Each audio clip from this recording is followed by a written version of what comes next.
తగిలే రాళ్ళను పునాది చేసి ఎదగాలని, తరిమే వాళ్ళను హితులుగా తలచి ముందుకెళ్ళాలని, కన్నుల నీటిని కలల సాగుకై వాడుకోవాలని, కాల్చే నిప్పును ప్రమిదగా మలచి కాంతి పంచాలని, గుండెతో ధైర్యం చెప్పెను, చూపుతో మార్గం చెప్పెను, అడుగుతో గమ్యం చెప్పెను, నేనున్నానని నీకేం కాదని, నిన్నటి రాతని మార్చేస్తానని, చీకటితో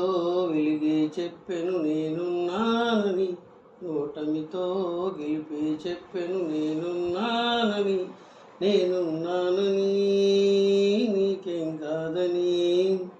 నిన్నటి రాతని మార్చేస్తానని.